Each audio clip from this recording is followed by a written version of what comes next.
مولانا سید سلمان حسینی ندوی صاحب کے انتقال کے بعد دو بحثیں چھڑ گئیں۔ ایک بحث تو ان کے لیے دعائے مغفرت کرنے اور نہ کرنے کے بارے میں۔ اصلاً تو لوگوں نے یہی چھیڑی جبکہ یہ چھوٹی بات تھی اور کوئی بڑا مسئلہ نہیں تھا، لیکن جن لوگوں نے یہ بات چھیڑی وہ اللہ جانے کہ حق کے نادان دوست تھے یا دانا دشمن تھے، کہ اس کی وجہ سے ایک دوسری بحث چھڑ گئی، اور خاص طور سے ان کا ساتھ دینے والے لوگوں کو موقع مل گیا ان کا دفاع کرنے کا، اور اس کی وجہ سے ایسی صورت بن گئی جیسے حضرات صحابہ رضی اللہ تعالیٰ عنہم کے بارے میں غلط باتیں کرنا، گستاخیاں کرنا یہ کوئی خاص مسئلہ نہیں ہے، ایک اختلاف رائے ہے، بس ایک آدمی کا عمل تھا۔ بہت سے لوگوں نے شاید اسی کے رد عمل میں تعریفیں شروع کر دی ان کی، کاش یہ بحث نہ چھڑتی، انتقال ہوا، نماز جنازہ ہوتی جیسے سب کی ہوتی ہے اور بات ختم ہو جاتی، لیکن لوگوں نے بحث چھیڑ دی۔ تو اس میں جو زیادہ بڑی بات ہے، زیادہ بڑا مسئلہ ہے، وہی ہے نظریے کا۔ حضرات صحابہ رضی اللہ تعالیٰ عنہم کا مسئلہ معمولی نہیں ہے، اور اس کا تعلق ہدایت اور گمراہی سے ہے، لہذا جو حضرات اس معاملے میں مداہنت سے کام لے رہے ہیں، ان کی حیات میں بھی لیا لوگوں نے اور آج بھی لے رہے ہیں۔ بہت سے لوگوں نے یہ کیا کہ ان کی ان غلط باتوں کو، گستاخانہ باتوں کو علمی اختلاف سے تعبیر کیا۔ لوگوں کو یہی پتہ نہیں ہے کہ اختلاف کیا ہوتا ہے، اور یہ جو بات ہے کہ اختلاف رائے کو برداشت کرنا چاہیے، تو کون سا اختلاف رائے ہے جو برداشت کرنے کی گنجائش ہے، اور کون سی بات ہے جس کے بارے میں چپ رہنے کی گنجائش نہیں ہے۔ آج بھی کسی صاحب نے لکھا ہے، انداز ایسا ہے، بڑی مشکل ہے، انداز ایسا ہے جیسے مولانا کی بات کی تردید کرنے والے ان کی عزت سے، ان کی مقبولیت سے حسد کی بنیاد پر ایسا کرتے ہیں۔ لا حول ولا قوت الا باللہ، اس سے بڑی غلط بات تو ہو ہی نہیں سکتی۔ عزت تو ان کی اس وقت تھی جب وہ صحابہ کے بارے میں گستاخی نہیں کرتے تھے، کیا اس وقت کوئی حسد کیا گیا ان کے ساتھ؟ سوال یہ ہے، جب انہوں نے یہ غلطی شروع کی تو غلطی کو غلطی کہا گیا، اس کا تعلق حسد سے نہیں ہے، اور یہ وہ اختلاف نہیں ہے کہ صاحب علمی اختلاف میں ایک دوسرے کی رائے کو برداشت کرنا چاہیے۔ یہ تو امت کے اندر گمراہی کا راستہ کھولنے والی بات ہے، اور میں بہت ہی تکلیف کے ساتھ یہ بات کہوں گا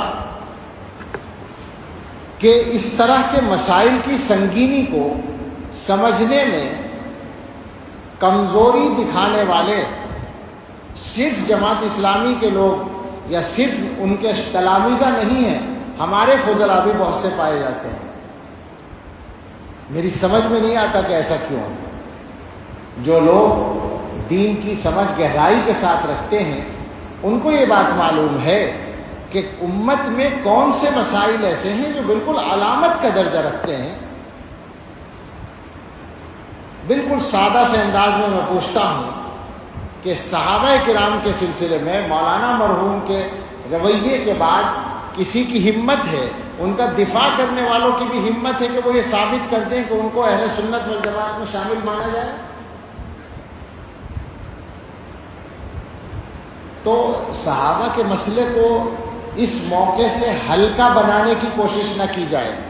ظاہر انتقال کے بعد ایک ہمدردی ہوتی ہے، ہمیں بھی ہے، لیکن ہم جو دیکھ رہے ہیں کہ اس موقع کا غلط استعمال کیا جا رہا ہے۔ بہت سے لوگ تعریفوں کے مضامین لکھ رہے ہیں، تعریفیں کسی آدمی کی بے شک کی جا سکتی ہیں، ذاتی طور پر اس واقعے سے پہلے، صحابہ کی گستاخی سے پہلے ان کے کمالات کو مانا جاتا تھا۔ اللہ تعالیٰ نے ان کو بہت صلاحیتیں دی تھیں، جیسے بہت سے لوگوں کو دیتے ہیں ان کو بھی دی تھی، کچھ ممتاز صلاحیتیں تھیں۔ عربی زبان پر جو ان کی قدرت تھی وہ نہایت، خاص طور سے بولنے پر وہ نہایت شاندار تھی، اس کی مثال ملنا مشکل ہے ہمارے ملک میں، بے شک تھی۔ لیکن اس کا یہ مطلب نہیں ہوتا کہ کسی کے کمالات کی بنیاد پر اس کی ہر غلط بات کو بھی غلط نہ کہا جائے، صحیح مان لیا جائے، یہ نہیں ہو سکتا۔ تو تعریفیں اپنی جگہ تھیں، لیکن اس واقعے کے بعد تو بات کرتے ہوئے تکلف ہونا چاہیے تھا لوگوں کو۔ آج جو ہے اگر کچھ لوگوں نے یہ کہہ دیا کہ صاحب ان کے لیے دعائے مغفرت نہ کرو، میں نہیں کہہ رہا ہوں، میں یہ اس موضوع پر آخر میں بات کروں گا، کچھ لوگوں نے کہہ دیا تو اس پر ایسا ہنگامہ مچا اور اس پر دلیلیں دی جانے لگی، لا تسبوا الاموات اذکروا محاسن موتاکم وکفوا عن مساویہم۔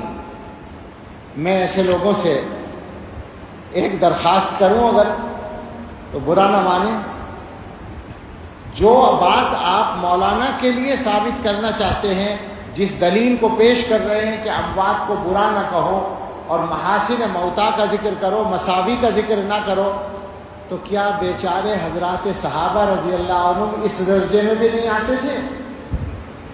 کیا وہ اموات اور موتا میں نہیں تھے؟ سوال ہے نا یہ۔ آج آپ کو تکلیف ہے، ایک عام امتی کے بارے میں آپ ان احادیث کو منطبق کر رہے ہیں، یہ احادیث صحابہ کے بارے میں منطبق نہیں ہوتی۔ اس کا مطلب یہ ہے کہ اس ملک میں صحابہ کے حق میں بات کرنا جرم بن جائے گا، یہ نہیں چلے گا، کچھ بھی ہو جائے۔ میں ویسے نہیں بول رہا ہوں، صحابہ کے مقام کو محفوظ رکھنا اس امت کی ذمہ داری ہے، ورنہ یہ امت ختم ہے، یاد رکھیں اس بات کو۔ بڑے بڑے محدثین کہہ چکے ہیں کہ جو لوگ دین کی بنیاد کو اٹھانا چاہتے ہیں وہ دین کو براہ راست نشانہ بنانے کی ہمت نہیں رکھتے، تو صحابہ کو نشانہ بناتے ہیں، کیونکہ وہ انسان ہے، انسانوں کو نشانہ بنانا آسان ہوتا ہے۔ اصل مقصد دین کی مخالفت ہے، اور جو لوگ صحابہ کو نشانہ بنانے میں ڈرتے ہیں وہ حضرت معاویہ کو نشانہ بناتے ہیں۔ معاویہ دروازہ ہے عام آدمیوں کے لیے، تو اذکروا محاسن موتاکم وکفوا عن مساویہم ہے، صحابہ کے لیے نہیں۔ حیرت ہوتی ہے کہ کیسے دوہرے معیار لوگوں نے چلا رکھے ہیں۔ یہ بھی سمجھ لو کہ جو حدیث میں حکم ہے کہ برائی کا ذکر نہ کرو، اس سے مراد ذاتی برائیاں ہیں، نظریے کی بات نہیں ہے۔ تو ذاتی برائی کسی کی ذکر نہیں کرنی چاہیے، وہ غیبت زندگی میں بھی کی جائے تو غیبت ہوگی۔ اور ہم پورے اعتماد سے کہتے ہیں کہ ہم نے مولانا کے بارے میں، ذاتی زندگی کے بارے میں، ذات کے بارے میں ایک لفظ کبھی خلاف احترام بھی نہیں کہا، پورا دعویٰ ہے ہمارا۔ اور بھی بعض لوگوں سے اختلاف ہے، شدید اختلاف ہے، ان کی بھی ذاتی زندگی کو گفتگو کا موضوع کبھی نہیں بناتے، بلکہ کوئی بات کرتا ہے تو میں کہتا ہوں کہ بھئی یہ بات نہ کرو، یہ غیبت ہے، بات نظریے پر کرو۔ تو یہ جو کہا گیا کہ برائی ذکر نہ کرو، اس سے مراد ہے اعمال کی برائی، کسی آدمی کے عمل کی برائی آپ کو معلوم ہے، اس کا انتقال ہو گیا، اب آپ کہیں کہ صاحب وہ اتنا خراب آدمی تھا، ایسا عمل کرتا تھا، یہ غلط ہے، اس سے روکا گیا ہے۔ محدثین نے باقاعدہ لکھا، امام نووی رحمۃ اللہ علیہ نے، کہ کفار اس سے مستثنا ہیں کفر کی بنیاد پر، منافقین مستثنا ہیں، اہل بدعت مستثنا ہیں، مبتدعہ کے ان کے نظریے کا ذکر کیا جائے گا غلطی کے، اس کو ظاہر کرنے کے لیے۔ تو لہٰذا اگر کوئی آدمی یہ کہے کہ گستاخی صحابہ، حضرت معاویہ رضی اللہ عنہ کی شان میں گستاخی یا دوسروں کی شان میں گستاخی، یہ غلط بات تھی، یہ ان کا غلط عمل تھا، تو یہ اس کے ذیل میں نہیں آتا کہ برائی ذکر نہ کرو۔ ہاں ان کی ذات پر، ان کی شخصیت کی ذاتی چیزوں پر کوئی انگلی اٹھائے تو غلط ہوگا، یہ مسئلہ نظریے کا ہے۔ تو حضرات صحابہ کے بارے میں ان تمام حضرات سے گزارش ہے جو ڈھل مل ہیں اس معاملے میں کمزور ہیں، اور میں دیکھ رہا ہوں بہت لوگ ہیں، اور یہ خطرناک بات ہے، یہ انہی کے لیے خطرناک ہے جو غلطی کر رہے ہیں، یہ اچھی طرح یاد رکھیں۔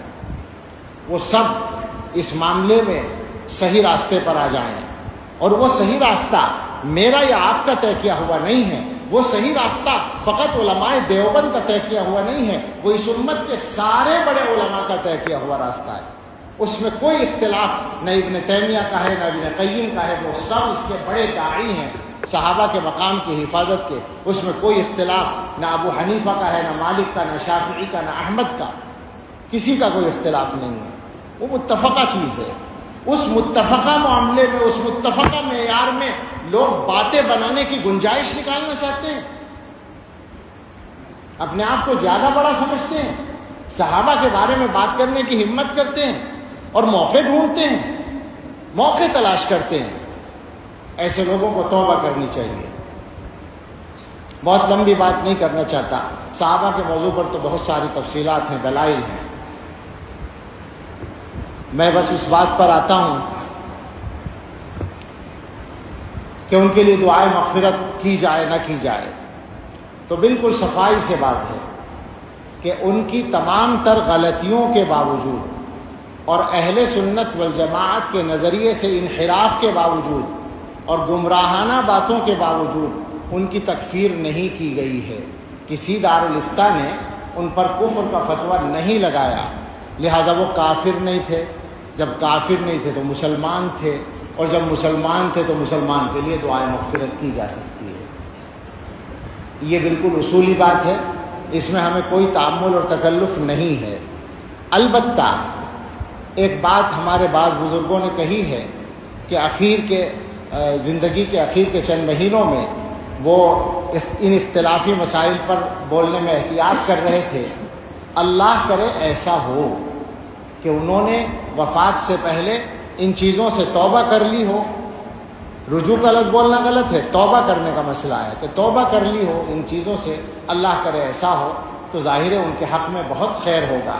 مگر اس کے ساتھ یہ ضروری ہوگا کہ ان کے جو اخلاف ہیں، بے تکلف ان سے اپیل ہے، گزارش ہے، نہ یہ ہماری انا کا مسئلہ ہے یا نہ یہ ان کی انا کا مسئلہ ہے، ان کے اخلاف سے درخواست ہے کہ مولانا کی جو تحریرات اور تقریرات، جو تصنیفات اس موضوع پر ہیں اور جو ان کے خطابات ریکارڈ ہیں، ان چیزوں کو آگے چلانے سے احتیاط کریں، ان کو بالکل روک دیں۔ اس کا ایک فائدہ تو یہ ہوگا کہ مولانا نے اگر اپنے معاملات کو ٹھیک کر لیا تھا تو آخرت میں ان کو بہت فائدہ اس کا مل جائے گا، اور ان کے حق میں ایک غلطی کا گناہ جاری رہنے سے وہ بچ جائیں گے۔ دوسرا فائدہ یہ ہوگا کہ خود اخلاف ان کے اس غلطی سے بچ جائیں گے۔ یہ بالکل ہم دردمندانہ اپیل کرتے ہیں کہ اس معاملے کو اب یہاں ختم کریں، اور مولانا سے جو غلطی ہوئی ہے اللہ ان کو معاف کریں، ہم دعا کرتے ہیں، اور اس کی معافی کے لیے سب سے معاون ہوگی یہ بات کہ ان غلطیوں کو آگے جاری نہ رکھا جائے۔ اللہ تعالی ہم سب کو صراط مستقیم پر استقامت عطا فرمائے، اور ہم سب کو حسن خاتمہ نصیب فرمائے۔